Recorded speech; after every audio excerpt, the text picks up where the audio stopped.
Nagarjuna fans ఎదురుచూస్తున్న series 'Bangarraju 2'. 'Soggade Chinni నాయన' చిత్రానికి సీక్వెల్గా 'బంగార్రాజు' చిత్రం వచ్చింది. ఈ చిత్రంలో నాగార్జున 2 పాత్రల్లో నటించగా, నాగ చైతన్య ముఖ్య పాత్రలో నటించాడు. ఈ చిత్రం కూడా బ్లాక్ బస్టర్గా నిలిచింది. ఇక ఈ కథను ఒక సిరీస్గా అనేక పార్ట్లుగా తీయాలని నాగార్జున గతంలో కూడా చాలాసార్లు చెప్పాడు. ఇప్పుడు 'బంగార్రాజు' సీక్వెల్ చేయడానికి నాగార్జున రెడీ అవుతున్నట్టుగా సమాచారం. ఇప్పటికే 'సోగ్గాడే చిన్ని నాయన', 'బంగార్రాజు' చిత్రాల్లో తనకు 2 సూపర్ హిట్స్ ఇచ్చాడు దర్శకుడు కళ్యాణ్ కృష్ణ. వీరి కాంబోలో వచ్చిన ఈ 2 చిత్రాలు కూడా సూపర్ హిట్గా నిలిచాయి. ఇప్పుడు మళ్ళీ 'బంగార్రాజు' సీక్వెల్ తయారు చేయమని దర్శకుడికి నాగార్జున చెప్పినట్టు సమాచారం. ఇక ఈ చిత్రంలో అఖిల్ కూడా ఉండబోతున్నట్టుగా తెలుస్తుంది. నాగ చైతన్య, నాగార్జున, అఖిల్ ముగ్గురు కలిసి 'బంగార్రాజు 2'లో కనిపించబోతున్నట్టుగా సమాచారం. ఆత్మగా నాగార్జున, పెద్ద బంగార్రాజుగా నాగ చైతన్య, అలాగే చిన్న బంగార్రాజుగా అఖిల్ కనిపిస్తారని ఫిలిం నగర్ నుండి వార్తలు వినిపిస్తున్నాయి. ఇప్పటికే ఈ కథకు సంబంధించిన లైన్ దాదాపు ఓకే అయిందట. ఇక పూర్తి కథను తయారు చేయమని దర్శకుడు చెప్పినట్టుగా సమాచారం. ఇక కళ్యాణ్ కృష్ణ కూడా చాలా ఏళ్లుగా 'బంగార్రాజు' సీక్వెల్ మీద దృష్టి పెట్టినట్టుగా తెలుస్తుంది. ఇక ఈ చిత్రంలో డివోషనల్ కంటెంట్ కూడా ఎక్కువగా ఉండాలని నాగార్జున చెప్పినట్టుగా సమాచారం. ఈ చిత్రంలో శివాలయంకి సంబంధించిన కథ ఉంది. అందుకే సీక్వెల్ డివోషనల్ కథ ఎక్కువ ఉండేలా, విజువల్ గ్రాండ్గా ఉండేలా ప్లాన్ చేస్తున్నారు. శివపురం శివాలయంలో ఉన్న గుప్తి నిధిపై దుష్ట శక్తులు కన్నుపడుతుంది.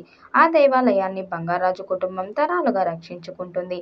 చిన్న బంగార్రాజు అడ్డు తొలగించుకుంటేనే తమకు ఆ నిధి దొరుకుతుందని సంపత్ కుట్ర పన్నుతాడు. ఈ నేపథ్యంలో స్వర్గంలో ఉన్న బంగార్రాజు సత్యభామ మనవడిని రక్షించడానికి పూనుకుంటారు. దాంతో బంగార్రాజు, సత్యభామల ఆత్మను యమధర్మరాజు, ఇంద్రుడు కలిసి భూలోకానికి పంపుతాడు. చిన్న బంగార్రాజు నాగలక్ష్మిని కలపడం కోసం పెద్ద బంగార్రాజు ఏం చేశాడు? భూలోకం వచ్చిన తరువాత మనవడికి ఎదురైన ఆపదను ఎలా తప్పించాడు? గుడి నిధులను ఎలా కాపాడాడు అనేది మిగతా సినిమా కథ. ఇది 'బంగార్రాజు'లో చూపించారు. 5 సీక్వెల్లో కూడా శివాలయం కథ ఎక్కువగా ఉంటుందని తెలుస్తుంది. ఆ నిధులను కావడానికి నాగార్జున, నాగ చైతన్య, అఖిల్ ఎలాంటి పోరాటం చేశారు అనే కథకు సిద్ధం చేస్తున్నారట. దాంతో అంచనాలు భారీగా ఉన్నాయి. ఈ మధ్య సీక్వెల్ బాగా తీస్తే పాన్ ఇండియా స్థాయిలో బిగ్ హిట్ అవుతున్నాయి. ఇక 'బంగార్రాజు' సీక్వెల్ కూడా పాన్ ఇండియా స్థాయిలో అలరించే స్కోప్ ఉంది. అందుకే నాగార్జున ఈ ప్రాజెక్ట్ను త్వరగా స్టార్ట్ చేయాలని చూస్తున్నారు. అన్ని కుదిరితే ఈ ఏడాది ఈ ప్రాజెక్ట్ స్టార్ట్ చేసేలా ప్లాన్ చేస్తున్నారు. ఇక ఈ చిత్రానికి ఎంఎం కీరవాణి సంగీతం దర్శకుడిగా తీసుకోబోతున్నట్టుగా సమాచారం. ఇలాంటి డివోషనల్ కంటెంట్ ఉన్న చిత్రాలకు ఎంఎం కీరవాణి అద్భుతమైన సంగీతాన్ని అందిస్తారు. 'బాహుబలి'కి కీరవాణి అందించిన సంగీతం ఎంత పెద్ద ప్లస్ అయిందో అందరికీ తెలిసిందే. అందుకే 'బంగార్రాజు 2'కి కూడా ఎంఎం కీరవాణి సంగీత దర్శకుడిగా తీసుకుంటారని తెలుస్తుంది. ఇక త్వరలోని చిత్రం కథను మొత్తం పూర్తి చేసి అనౌన్స్మెంట్ చేయాలని మేకర్స్ ప్లాన్ చేస్తున్నారు. ఇక ఈ చిత్రాన్ని నాగార్జున స్వయంగా నిర్మించబోతున్నట్టుగా సమాచారం.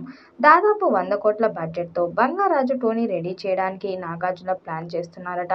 అన్ని భాషల్లో ఈ చిత్రాన్ని విడుదల చేయడానికి ప్లాన్ చేస్తున్నట్టుగా సమాచారం. ఈ సిరీస్లో వచ్చిన 2 చిత్రాలు ఇప్పటికే బ్లాక్ బస్టర్ అయ్యాయి. మరి 'బంగార్రాజు 2' వస్తే కనుక ఖచ్చితంగా పాన్ ఇండియా స్థాయిలో మరొక బ్లాక్ బస్టర్గా నిలిచే ఛాన్స్ ఉంది. మరి ఈ సీక్వెల్ మీద అధికారిక ప్రకటన ఎప్పుడు వస్తుందో చూడాలి. ఈ వీడియోపై మీ అభిప్రాయాన్ని కామెంట్ బాక్స్లో తెలియజేయండి. వీడియో నచ్చినట్టయితే లైక్ చేయండి, షేర్ చేయండి, కామెంట్ చేయండి. మరిన్ని అప్డేట్ కోసం మన ఛానల్ సబ్స్క్రైబ్ చేసుకోండి. నోటిఫికేషన్ కోసం పక్కనే ఉన్న గంట సింబల్ని కొట్టండి.